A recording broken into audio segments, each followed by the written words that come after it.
kami berharap agar kasus ini kan sudah terang nih. Penyidik harus berani mengambil satu sikap.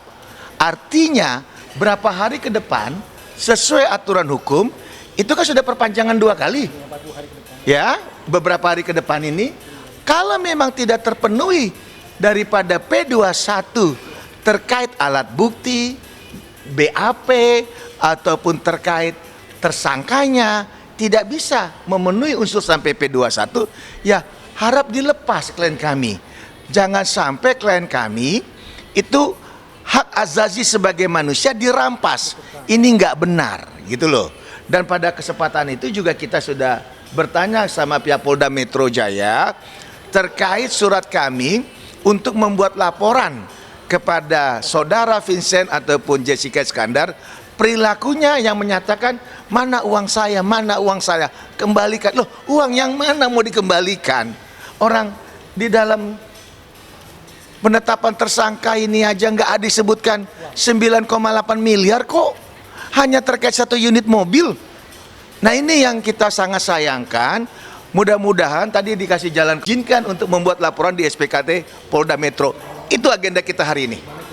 Dan juga kita sudah bersurat kepada pihak Barreskrim ya terkait izin pendampingan ataupun pengawalan dari pihak penyidik sehingga klien kami diizinkan untuk membuat laporan resmi ke Polda Metro di SPKT-nya. Sampai detik ini menurut kacamata saya tidak ada satu pun saya tidak lihat tadi di Polda. Saya sudah keliling-keliling di Polda Metro, ya, Metro Jaya, nggak ada unit yang disangkakan itu gitu loh. Ya minimal ada barang bukti yang dipakai polis lain lah. Contoh kalau orang ditangkap ada dugaan pidana, kan ada tuh berkas-berkas yang disita ya. Lantas ada di polis lain kalau rumah atau mobil dibikin polis lain, ini nggak ada sama sekali. Proses selanjutnya kita menantikan bagaimana diskresi seorang polisi, apakah digunakan atau tidak. Kalau tidak digunakan saya ucapkan puji Tuhan, artinya kasus ini selesai karena memang tidak ada unsur terpenuhinya perbuatan yang dilakukan oleh klien kami atas laporan, sekali lagi ya, atas laporan Sujatmiko yang pertama dinyatakan di LP-nya sebentar ya, LP B 2947 SPKT tanggal 15 Juni 2022. Hah? Nah ini. Jadi kalau kita mengacu ini, saya yakin klien kita tidak bersalah. Saya yakin karena penetapan tersangka itu karena klien kami tidak kooperatif pada saat itu karena memang lagi di luar negeri. Itu aja. Kita tidak bisa bilang itu karena sudah ada penetapan tersangka, kita hormati terhadap penetapan tersangka Polda Metro, tetapi jangan lupa ada yang namanya ajas praduga tidak bersalah. Nah, kalau sudah ada praduga tidak bersalah, jangan sampai dibuat lagi kesalahan sebelum ada putusan ataupun vonis yang ada melekat kepada diri klien kami melalui di pengadilan. Bang, itu kan 24 pertanyaan ya? 20 pertanyaan. Salah satunya itu ada pertanyaan tentang penipuan yang mobil 10 unit mobil itu enggak, Bang? Tadi dikembangkan karena ada pertanyaan dari jaksa disampaikan sama pihak penyidik. Tapi memang karena tidak ada ya ditolak sama klien kami. Apa yang mau diterangkan orang dia nggak ngerti? Ya, kalau dari pihak Jessica-nya itu ada yang ini nggak dikasih tahu nggak yang buktinya itu? Ya terkait tadi kan kita sudah katakan kita tidak ada yang berkomentar bukti-bukti lain selain penetapan tersangka yang ini 1 unit mobil. Jadi kalau Jessica Iskandar bikin 1000 bukti tapi tidak ada hubungan dengan ini ya silakan saja. Yang penting kita sudah harus memenuhi unsur pasal 184, tempatnya di mana, kejadian perkaranya bagaimana, siapa yang itu harus jelas. Gitu loh. Nggak bisa dengan secara asumsi opini melaporkan seseorang. Makanya kalau mau melaporkan seseorang, saksinya harus ada, buktinya harus lengkap, pelapornya harus korban itu sendiri karena ini pidana bukan perdata. Dan klien kami tidak kenal dengan yang namanya pelapor Sujatmiko, Septio Sujatmiko. Sampai saat ini Septio Jatmiko dia nggak kenal klien kami. Itu kalau kenakan pidana berapa tahun hukumannya? Kita tidak mau berandai-andai. Ya. Yang jelas kita mohon kalau memang ini kasus tidak mungkin dilanjutkan ya kita minta di stop dan klien kami dikeluarkan. Penyidiknya itu sudah dicari tahu belum bang tentang pelapor itu? Nah inilah makanya kita minta juga penyidiknya cari dong orang itu. Dihadirkan dong biar sama-sama kita bisa tahu kenapa dia malah dipecat. Padahal dia sebagai pelapor loh. Dia kan saksi mahkota. Karena kami akan tanyakan, Anda sebagai kuasa, apakah Anda pernah ketemu dengan klien kami? Kapan klien kami ketemu dengan Anda? Lalu Anda bilang dalam laporan ada kerugian.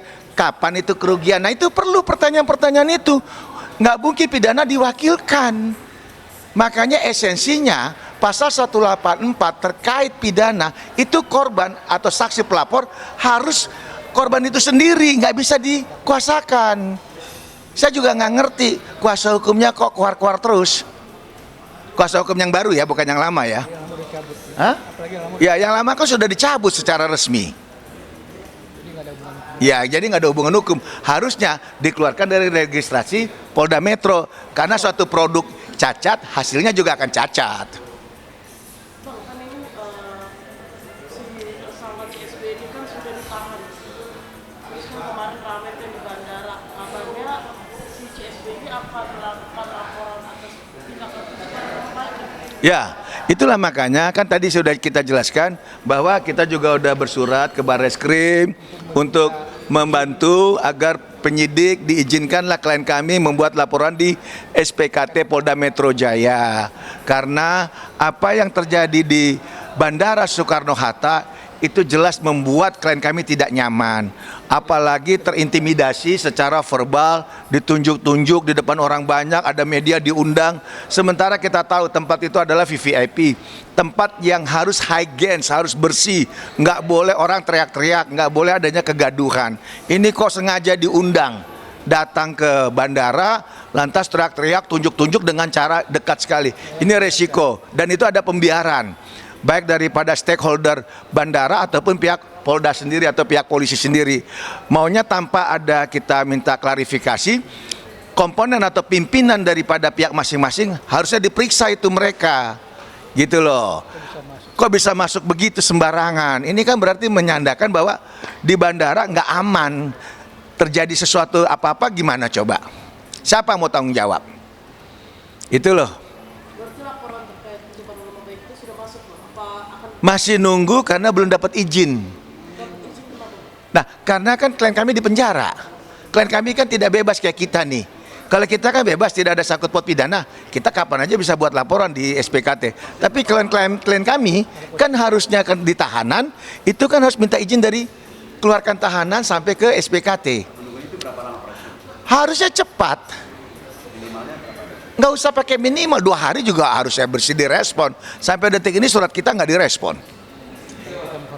Dan kita hanya menghormati pihak kepolisian, SOP yang dia pakai pihak kepolisian ya kita ikutin itu semua. Tapi tolong dong, klien kami juga punya yang namanya hak asasi manusia. Dan jangan lupa kami adalah advokat resmi. Otomatis surat kami tolong dijawab dong dengan alasan-alasan secara aturan hukum. Jangan didiemin. Jadi untuk apa kita membuat surat kepada institusi kalaupun nggak dapat jawaban? Kami kan ada undang-undang advokat bahwa advokat dilindungi dan tidak boleh dihalang-halangi dalam rangka proses pembelaan klien. Kecewa banget. Harusnya cepat diizinkan, klien kami boleh keluar dari pihak Polda Metro sehingga klien kami bisa membuat laporan di SPKT Polda Metro Jaya. Kedepannya bagaimana? Ya kami akan kembali bersurat lagi sesuai petunjuk daripada penyidik karena di reskrim kemungkinan akan diganti yang baru, Kasubditnya juga mungkin yang baru, makanya kami disuruh masukin lagi surat resmi.